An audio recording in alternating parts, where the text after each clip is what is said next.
Welcome back, dear friends. Thank you for joining us again on this journey of spiritual exploration. Today, we delve into one of the most misunderstood concepts in modern spiritual and meditative practice, a concept so often quoted, yet so rarely understood. You may have heard it before. Stop all thoughts. Empty the mind. Stillness is the way, but is it really? Does achieving enlightenment mean eliminating every thought? Is the path to spiritual realization paved by forcing yourself into blankness? Or is this belief a silent trap, an invisible wall that has held back countless sincere seekers? This episode may just unravel some of the biggest misconceptions surrounding what it truly means to be still.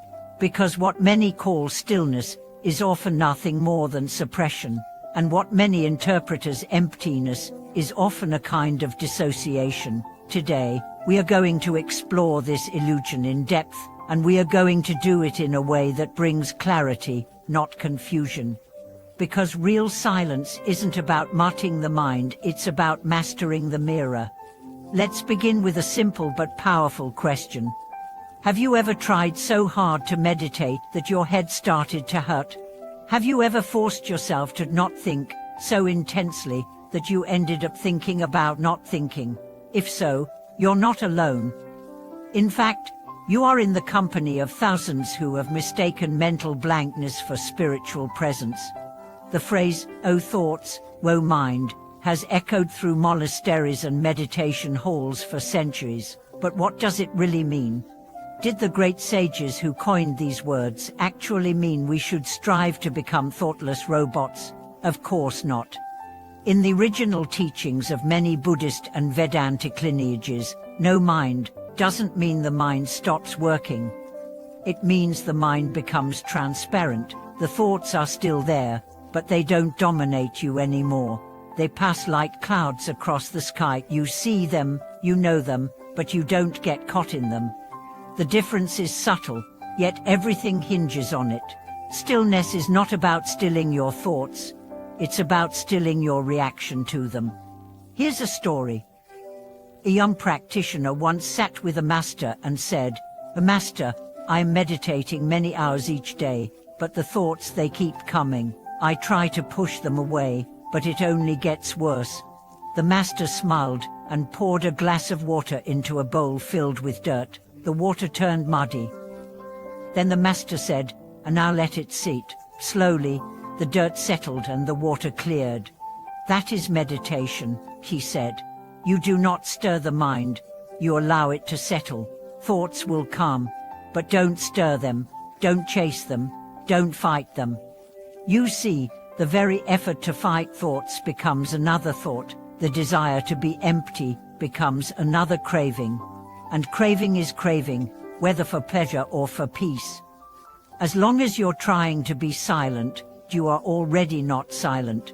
Silence happens when trying stops, and trying stops when you accept fully what is.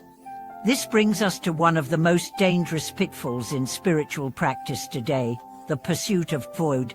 Many think that enlightenment means nothingness, that an awakened being lives without emotion, without desire, without response. But this is a grave misunderstanding. Enlightenment is not absence. It is presence, radiant, luminous, compassionate presence. The enlightened mind is not empty like a dead void, it is vast like the open sky, capable of holding every experience without clinging to any. Let's go deeper. True silence, the silence of sages, is not the silence of cemeteries. It's the silence of stars. It's alive, it's vibrant, it's full of awareness. When the mind is truly still, not through force but through deep insight, you become like the mirror that reflects all things without holding on to any image. So how do we reach this state? Not by suppression, not by control, but by awareness. By cultivating a heart so open that no thought scares it. By training a mind so clear that it can see thoughts without becoming them. There's a story of a woman who had practiced meditation for over a decade. She sat daily, chanted mantras, and tried her best to live a disciplined life, but still, she felt restless. Her teacher asked her one day, "When you feel peace, what do you do?" She replied, "I cling to it. I want it to last." And he said, "That's your problem. Peace is not something to hold. It's something to become." That's the truth of this path.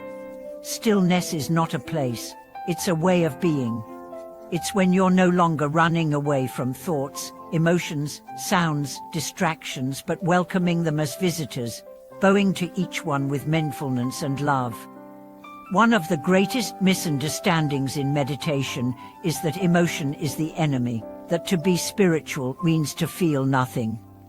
But feeling is not the problem, grasping is, averting is. A true master can feel the deepest sorrow and not drown in it.